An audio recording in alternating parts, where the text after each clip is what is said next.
અમદાવાદમાં હવાનું પ્રદૂષણ વધ્યું. કેટલાક વિસ્તારમાં અત્યંત ગંભીર શ્રેણીમાં પ્રદૂષણ પહોંચ્યું. ઈસરો બોડકદેવ વિસ્તારમાં એક્યુઆઈ 327 પહોંચ્યો. સાઉથ બોપલમાં એક્યુઆઈ 300, ઘુમા વિસ્તારનો એક્યુઆઈ 373, ગ્યાસપુર વિસ્તારમાં એક્યુઆઈ 227 અને સરદાર વલ્લભભાઈ પટેલ સ્ટેડિયમ વિસ્તારનો એક્યુઆઈ 288 નોંધાયો છે.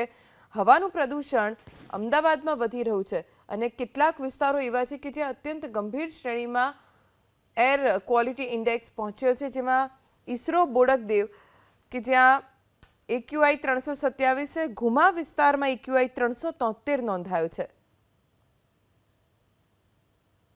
અમદાવાદની હવા પણ દિલ્હીની જેમ અત્યંત પ્રદૂષિત થઈ ચૂકી છે.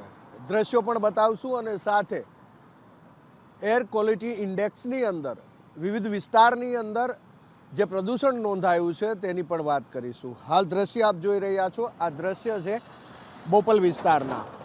બોપલ અને ઘુમા વિસ્તારની જો વાત કરીએ તો ઘુમા વિસ્તારની અંદર એર ક્વોલિટી ઇન્ડેક્સ 373 નોંધાયું છે, જે શ્વાસ લેવા માટે હાનિકારક છે. સાઉથ બોપલની અંદર એર ક્વોલિટી ઇન્ડેક્સ 300 નોંધાયું છે, તે પણ શ્વાસ લેવા માટે હાનિકારક છે. અમદાવાદના વિવિધ વિસ્તાર, ચાહે તે પશ્ચિમ અમદાવાદ હોય કે પૂર્વ અમદાવાદ હોય, મોટાભાગના વિસ્તાર એવા છે કે ક્યાંક શ્વાસ લેવા માટેની હવા હાનિકારક છે તો ક્યાંક શ્વાસ લેવા માટેની હવા ઘાતક છે. તે પ્રકારેની એર ક્વોલિટી ઇન્ડેક્સ બતાવી રહ્યું છે.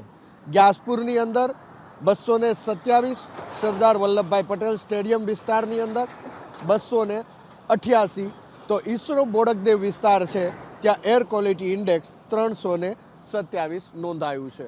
તો આ પ્રમાણે અમદાવાદ શહેરના વિવિધ વિસ્તારની હવા પણ શ્વાસ લેવા માટે હાનિકારક દર્શાવી રહ્યું છે. કદાચ કારણ એ પણ હોય કે ગઈકાલે દેવ દિવાળી હતી, જેના કારણે જે ફટાકડા ફૂટ્યા તેનાથી પણ હવા વધારે પ્રદૂષિત થઈ હોઈ શકે. કેમેરામેન પિયુષ લેવા સાથે હિરેન રાજગુરુ, એબીપી અસ્મિતા, અમદાવાદ.